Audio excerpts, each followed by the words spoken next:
السلام علیکم۔ اپنے چینل پر ہم آپ سب کو خوش آمدید کہتے ہیں۔ ہر روز ایک نئی کہانی کو سننے کے لیے ہمارے چینل کو سبسکرائب کر لیں اور کہانی کو مکمل سنیں۔ شکریہ۔ آج میں اپنے گھر کو چھوڑ کر سعودی عرب جا رہی تھی۔ گھر میں اتنے مسائل پیدا ہو گئے تھے کہ اگر میں بر وقت سعودی عرب جا کر اپنے پاؤں پر کھڑی نہیں ہوتی، میری زندگی میں مزید مصیبتیں آ جاتی۔ کچھ دنوں پہلے ہی میرے والد کا انتقال ہوا تھا، جس کے باعث میری زندگی بہت بدترین ہو گئی تھی۔ میرے چھوٹے 2 بھائی تھے اور چھوٹی ہی 2 بہنیں بھی تھیں۔ میں اپنے گھر کی سب سے بڑی بیٹی اور واحد کفیل تھی۔ میری ماں بہت سادہ طبیعت خاتون تھیں۔ والد کی زندگی میں ہی میں ایک بہت اچھی جگہ جاب کر رہی تھی اور اب وہی لوگ مجھے سعودی عرب بھیجنا چاہتے تھے تاکہ میں وہاں جا کر ان کا کام بڑھا سکوں۔ لیکن مجھے عجیب سی گھبراہٹ ہو رہی تھی۔ ہمارے آگے پیچھے کوئی نہیں تھا، اسی لیے مجھے کوئی پریشانی نہیں تھی کہ لوگ میرے بارے میں کیا بولیں گے، اور ہم سب سے دور رہتے تھے۔ اسی وجہ سے آس پڑوس کا بھی ہمیں کوئی خطرہ نہیں تھا، مگر مجھے عجیب سا ڈر محسوس ہو رہا تھا کہ اگر میں یہاں سے چلی جاتی تو نہ جانے میرے بھائی بہن کس طرح یہاں رہتے۔ اس بات کی مجھے حد سے زیادہ پریشانی تھی، مگر میں نے پرواہ فی الحال نہیں کی تھی۔ اگر میں یہاں رہتی تو کبھی بھی اپنے بہن بھائیوں کا مستقبل سنوار نہیں پاتی۔ میری اماں کی زندگی کا بھی سوال تھا۔ انہیں بہت سی بیماریاں تھیں جن کا علاج مجھے ہی کروانا تھا، مگر پیسے ہونا بے حد ضروری تھا، اور میں نے تمام باتوں کو فی الحال مسترد کر دیا تھا اور سعودی عرب کے لیے پرواز کر گئی تھی۔ بہرحال میں سعودی عرب پہنچ گئی تھی۔ میں وہاں پہنچی تو سامنے ہی ایک گاڑی مجھے لینے کے لیے آئی تھی۔ میں بہت زیادہ گھبرائی ہوئی تھی۔ مجھے بار بار اپنی ماں کی وہ نم آنکھیں یاد آ رہی تھیں جس پل انہوں نے مجھے ایئرپورٹ سے الوداع کہا تھا۔ بے شک ایک ماں کے لیے یہ لمحہ بہت اذیت ناک ہوتا ہے جب وہ اپنی اولاد کو اپنے آپ سے جدا کرتی ہے، اور ایک ایسی ماں جس کے شوہر کا بھی ابھی کچھ دن پہلے ہی انتقال ہوا ہو۔ میں قدم بقدم چلتی ہوئی اس گاڑی کے پاس آئی تھی۔ وہاں موجود ڈرائیور نے مجھے سلام کیا تھا اور میرے لیے گاڑی کا دروازہ کھول دیا تھا۔ میں آیت الکرسی اور درود شریف پڑھتی جا رہی تھی تاکہ میرے لیے کوئی بھی پریشانی نہ ہو۔ مسلسل میرے لبوں پر اللہ کا نام جاری تھا۔ میں گاڑی میں بیٹھ گئی اور فوراً ہی گاڑی منزل کی طرف رواں دواں ہو گئی تھی۔ میں مسلسل اللہ کو یاد کر رہی تھی، کیونکہ میں ایک پرائے ملک میں تھی، ایک پرائی جگہ پر تھی، پرائے لوگوں کے ساتھ تھی۔ یہ کوئی چھوٹی بات نہیں تھی۔ اگر مرد اس طرح نوکری کے لیے سعودی عرب آئے یا دبئی چلا جائے یا پھر دیگر ممالک، تب بھی اتنا کوئی بڑا مسئلہ پیدا نہیں ہوتا، مگر جب ایک عورت کسی غیر ملک جائے تب بہت سے مسائل پیدا ہو جاتے ہیں۔ ایسا ہی میرا حال تھا۔ ایک لمبی مسافت کے بعد مجھے ایک ہوٹل چھوڑا گیا تھا۔ وہ ڈرائیور میری طرف دیکھتے ہوئے بہت مؤدب انداز میں بولا تھا، آپ کو اندر جا کر اپنا نام اور شناختی کارڈ دینا ہے، پھر آپ کو آپ کا روم نمبر اور باقی تمام چیزیں بتا دی جائیں گی۔ میں نے سر کو ہلکی جنبش دی تھی اور اپنا سامان لے کر اندر کی طرف بڑھ گئی تھی۔ میرے لبوں پر ابھی بھی درود شریف جاری تھا۔ میرا ماننا تھا کہ جب بھی کوئی مسائل میرے ارد گرد منڈلاتے تھے تب میرے لبوں پر محض درود شریف ہی چلتا رہتا تھا۔ میں ریسیپشن پر پہنچ کر اپنی تمام ڈیٹیل انہیں بتا چکی تھی۔ انہوں نے مجھے روم نمبر اور روم کی چابی دے دی تھی۔ میں سامان لے کر اپنے کمرے کی طرف بڑھ گئی تھی۔ کمرے میں آنے کے بعد ہی میں نے سکون کا سانس خارج کیا تھا۔ صبح سویرے مجھے گاڑی لینے کے لیے آئے گی اور مجھے اپنے مالک کے گھر جانا ہوگا۔ ایک عربی انسان کی مجھے سیکٹری بنایا گیا تھا، اسی لیے مجھے ہر قدم پھونک پھونک کر اٹھانا تھا۔ کمرے میں آ کر میں نے فوراً غسل کیا تھا اور جائے نماز بچھا کر بیٹھ گئی تھی۔ جب سے میرے والد صاحب کا انتقال ہوا تھا تب سے میں دین کے معاملات میں حد سے زیادہ جڑ گئی تھی۔ دین سے دوری میرے لیے بہت زیادہ نقصان دہ ثابت ہو رہی تھی۔ نماز ادا کرنے کے بعد میں آرام کرنے کی غرض سے لیٹ گئی تھی، کیونکہ مجھے صبح سویرے ہی جاگنا تھا۔ سونے سے پہلے میں نے اپنے بھائی کو میسج چھوڑ دیا تھا کہ میں ساتھ خیریت سے اپنے ہوٹل پہنچ گئی ہوں۔ کمرے میں آنے کے بعد کافی دیر تک خاموشی سے پڑی رہی تھی۔ آج میں اپنے خاندان سے بہت دور تھی۔ نہ میں ان سے بات کر سکتی تھی اور نہ ہی اپنے دل کا حال ان کے سامنے بیٹھ کر بیان کر سکتی تھی۔ جب میں رات کو سونے کے لیے لیٹی تھی تب میں ہمیشہ اپنی ماں کی گود میں سر رکھتی تھی، ورنہ مجھے نیند کسی قیمت پر بھی نہیں آتی تھی۔ آج بھی یہی حال ہو رہا تھا۔ میں مسلسل سونے کی کوشش کر رہی تھی، لیکن نیند آنکھوں سے کوسوں دور تھی۔ حالانکہ سفر کی تھکن مجھے حد سے زیادہ ہو رہی تھی، لیکن میں بے انتہا بے بس تھی۔ رات قطرہ قطرہ کر کے پگھلتی جا رہی تھی اور مجھے نیند تقریباً رات 3 بجے کے قریب آئی تھی۔ صبح سویرے ہی مجھے ہوٹل والوں نے جگا دیا تھا۔ جیسے ہی سورج طلوع آفتاب ہوا تو میں فوراً جاگ گئی تھی اور جلدی جلدی تیار ہونا شروع کر چکی تھی، کیونکہ آج مجھے مالک سے ملاقات کرنی تھی۔ میں تیار ہو کر نیچے آ گئی تھی۔ سامنے ہی میرے لیے گاڑی آئی ہوئی تھی۔ میں قریب گئی تو اسی ڈرائیور نے مجھے بہت شائستگی سے سلام کیا تھا اور میرے لیے پیچھے کا دروازہ کھول دیا تھا۔ آج پھر مجھے گھبراہٹ ہونے لگی تھی نہ جانے میں کہاں جا رہی تھی جو مجھے اس قدر گھبراہٹ ہو رہی تھی۔ حالانکہ آج سے پہلے بھی میں کئی جگہ بطور سیکرٹری کام کر چکی تھی اور مجھے یہ کام بہت اچھے طریقے سے آتا تھا، لیکن اس کے باوجود میرا حال بے حال ہو رہا تھا۔ مجھے عربی آتی تھی، یہی وجہ تھی کہ مجھے یہاں بھیجا گیا تھا۔ میں کئی ڈیلر سے عربی میں بات کر چکی تھی اور میرا کانفیڈنس اس آدمی کو اس قدر پسند آیا تھا کہ انہوں نے مجھے بطور سیکرٹری کی آفر کر دی تھی اور میں کسی قیمت پر بھی اس آفر کو ٹھکرا نہیں پائی تھی۔ ایک لمبی مسافت کے بعد میں ایک محل نما گھر میں پہنچ گئی تھی۔ اس گھر کو دیکھ میری آنکھیں پھٹی کی پھٹی رہ گئی تھی۔ اس قدر حسین گھر میں نے پوری زندگی میں نہیں دیکھا تھا۔ میرا استقبال بھی بہت شاندار انداز میں کیا گیا تھا۔ 2 ملازمائیں مجھے اپنے ساتھ لے کر گئی تھیں اور مالک کے دروازے پر چھوڑ کر چلی گئی تھیں۔ میں نے ایک نگاہ ان ملازموں پر ڈالی تھی اور دروازے پر ہلکی دستک دے دی۔ پہلی دستک پر ہی مجھے اندر آنے کی اجازت مل گئی تھی۔ میں نے اللہ کا نام لیا تھا اور کمرے میں داخل ہو گئی تھی۔ سامنے ہی وہ عربی مالک بیٹھا ہوا تھا۔ اس کے ہاتھ میں لیپ ٹاپ تھا اور وہ نہ جانے کیا کر رہا تھا۔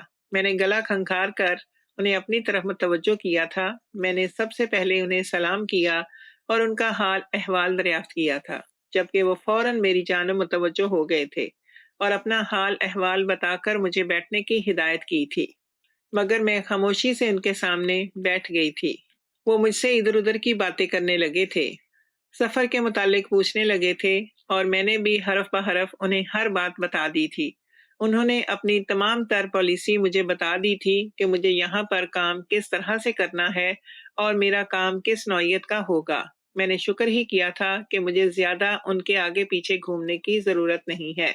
مجھے محض ان کے اکاؤنٹس ہینڈل کرنے ہوں گے اور میں اس کام میں بے انتہا ماہر تھی، لیکن مجھے معلوم نہیں تھا کہ میری آنکھوں کے سامنے چند دن بعد ہی کیسا راز آنے والا ہے اور میں کس طرح یہاں سے بھاگنے والی ہوں۔ انہوں نے مجھے تمام کام سمجھا دیا تھا اور میرے لیے ایک کمرہ بھی مختص کر دیا تھا جہاں پر آ کر مجھے روزانہ اپنا کام مکمل کرنا تھا۔ میں ایک ملازمہ کے ساتھ اپنے کمرے کے اندر آئی تھی۔ اس کمرے کو دیکھ کر میں حیران رہ گئی تھی۔ وہ پورا ایک آفس بنا ہوا تھا۔ سامنے کرسی ٹیبل لگی ہوئی تھی، اس کے باوجود کئی سارے شو پیس تھے۔ سامنے 2 کرسیاں موجود تھیں، صوفے تھے۔ میری تو بانچیں ہی کھل اٹھی تھیں۔ اس قدر احسان پر میری آنکھوں میں نمی آ گئی تھی۔ میں فوراً اپنی چیئر پر جا کر بیٹھی تھی۔